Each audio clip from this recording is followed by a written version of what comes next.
नमस्कार, मैं हूं श्रवण गुप्ता और आप देख रहे हैं भारत एक्स फैक्टर। आज साल का आखिरी दिन है, साल 2025 का 31 दिसंबर 2025। इसके पहले कि हम नए साल की तैयारी करें, नए साल का स्वागत करें, आज साल के आखिरी दिन ये ज़रूरी हो जाता है कि हम एक बार पीछे मुड़कर देखें ताकि आगे का हमारा रास्ता साफ और सुरक्षित हो सके। तो अभी मैं एक वीडियो देख रहा था अपने एक सीनियर का, उसमें उन्होंने बताया था कि अगर 2017 में उत्तर प्रदेश में समाजवादी पार्टी की सरकार आती तो क्या वहाँ शरिया का राज हो जाता। ये जो है, इस पर उन्होंने एक जो है वीडियो बनाया था।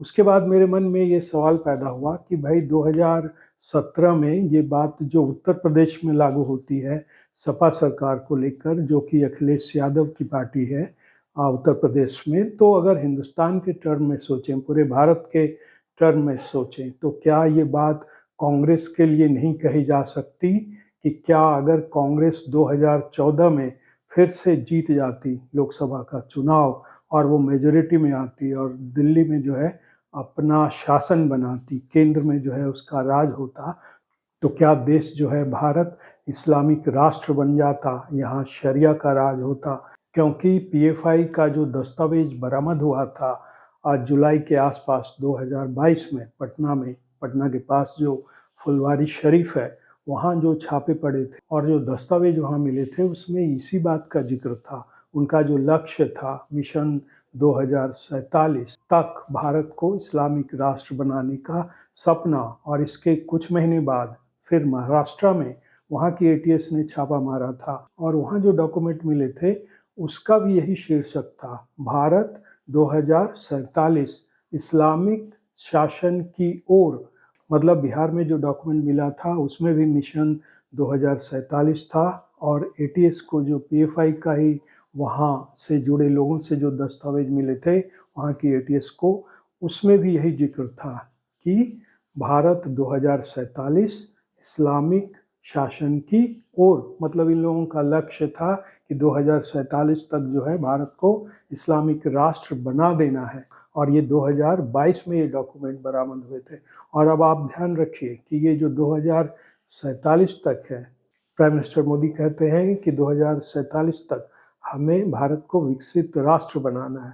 मतलब यहाँ भी 2047 का जिक्र है और पीएफआई के डॉक्यूमेंट में भी 2047 का जिक्र था। तो अब आप सोचिए कि अगर कांग्रेस 2014 में जीत कर आ जाती तो क्या ये पीएफआई का सपना पूरा हो जाता। और बहुत सारे लोगों का मानना है, बल्कि मेरा भी मानना है, कि अगर कांग्रेस सत्ता में रहती 2014 के बाद से, तो हो सकता है कि 2037 तक ही, मतलब 10 साल पहले ही पीएफआई को अपना ये लक्ष्य हासिल हो जाता। वो भारत को इस्लामिक राष्ट्र बना देता अगर कांग्रेस 2014 में फिर से सत्ता में आ जाती, क्योंकि 2004 से वो सत्ता में थी, 2004 से 2014, और 14 में जो है फिर बीजेपी आ गई और मोदी ने जो है कांग्रेस का ये सपना जो है चूर चूर कर दिया, पीएफआई का सपना जो है चूर चूर कर दिया। क्योंकि पीएफआई पर 2022 में, सितंबर 2022 में प्रतिबंध लगा दिया गया और फिर तमाम देश भर में जो है छापे पड़े थे। एएनआई ने छापे मारे थे और तमाम जो हमारी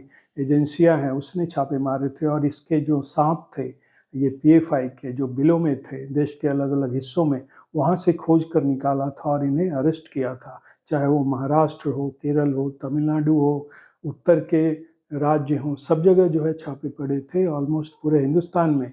और पीएफआई के जो दस्तावेज थे उसमें बहुत लंबा चौड़ा प्लान था कि कैसे जो है हिंदुओं को आरएसएस से काटना है, कैसे दलितों को साथ रखना है, कैसे खुद को मजबूत करना है, शारीरिक रूप से, मानसिक रूप से। शारीरिक प्रशिक्षण की व्यवस्था की गई थी, मार्शल आर्ट की बात की गई थी। और ये देखिए ये सब कहाँ होता, इसके लिए ज़मीन चाहिए होती थी, जगह चाहिए होती।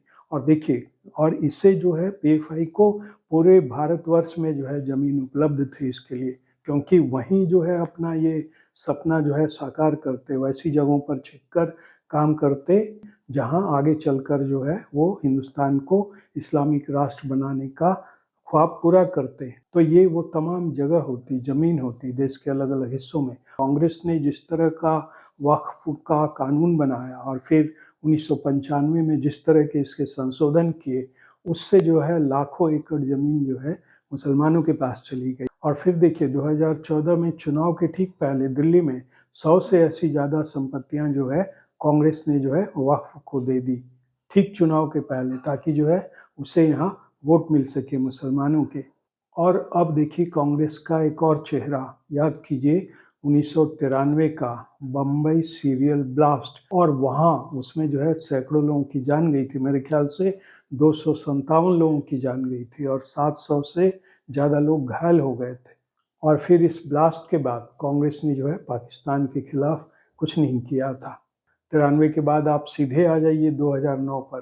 3 दिनों तक जो है पाकिस्तान से आए आतंकवादियों ने शहर पर कब्जा किए रखा, लगभग 3 दिनों तक। उसके बाद जो है जो कांग्रेस की सरकार थी, जो सोनिया गांधी देखती थी मोटे तौर पर, उसने जो है पाकिस्तान के खिलाफ कुछ नहीं किया, क्योंकि उस समय चुनाव होने थे। कांग्रेस को लगा कि अगर हम पाकिस्तान के खिलाफ कोई कार्रवाई करेंगे तो हमें मुसलमानों के वोट नहीं मिलेंगे। ये था कांग्रेस का दूसरा चेहरा। फिर आप याद कीजिए प्रधानमंत्री मनमोहन सिंह को, जो कि कांग्रेस के नेता थे और सोनिया गांधी की देखरेख में सरकार चलाते थे। उन्होंने क्या कहा था?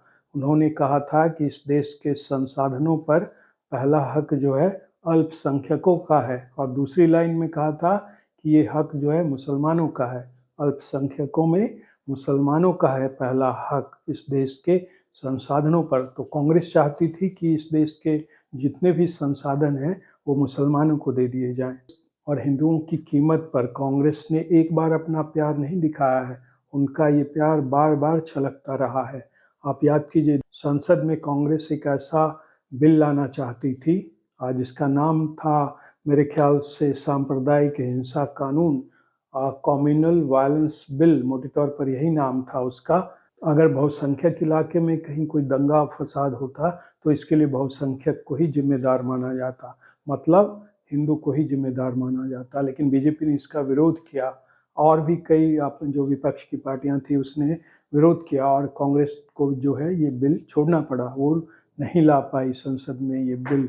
अब आप सोचिए अगर कांग्रेस ये बिल ले आती और ये बिल जो है संसद में पास हो जाता तो हिंदुओं का क्या हाल होता, आप बस कल्पना कर सकते हैं इसकी। तब मैं जो कहता हूँ कि कांग्रेस अगर आ जाती 2014 में फिर सत्ता में, तो इस देश का जो है इस्लामीकरण जो है शर्तिया पक्का था। ये तय था कि इस देश में जो है इस्लामिक शासन लग जाता। हो सकता है कि शरिया भी लागू हो जाता, क्योंकि कांग्रेस जिस राह पर चल रही थी, अभी भी चल रही है, लेकिन अब उसके पास सत्ता नहीं है। लेकिन 2014 में अगर खुदा न खास्ता उसे ये मिल जाता मौका, तो आप ये तय जानिए कि इस देश का जो है इस्लामीकरण होना पक्का था। और पीएफआई का आप वो दस्तावेज याद कीजिए, उसने कहा था 2047 तक इस देश को इस्लामिक राष्ट्र बनाना। और कांग्रेस जिस तरह की नीतियों पर चल रही थी, उससे जो है पीएफआई का काम आसान हो जाता। और हो सकता है जैसा मैंने पहले कहा कि वो 10 साल 15 साल पहले ही जो है अपने इस लक्ष्य को पा लेती, मतलब भारत को जो है इस्लामिक राष्ट्र बना देता पीएफआई। आज इसका जिक्र मैंने इसलिए किया क्योंकि हम नए साल में जब जाएं तो हम अपने पीछे क्या क्या हुआ है उसे भी याद रखें। तब जो है हम फैसला करेंगे अपने लिए, अब समाज के लिए, अपने देश के लिए, वो फैसला जो है ज़्यादा अच्छा होगा, देश हित में होगा। तो आज के एपिसोड में इतना ही। आपसे अनुरोध है कि इस चैनल के वीडियो को देखें, लाइक करें, शेयर करें और चैनल को सब्सक्राइब करें। अब हमें आज्ञा दीजिए। नमस्कार।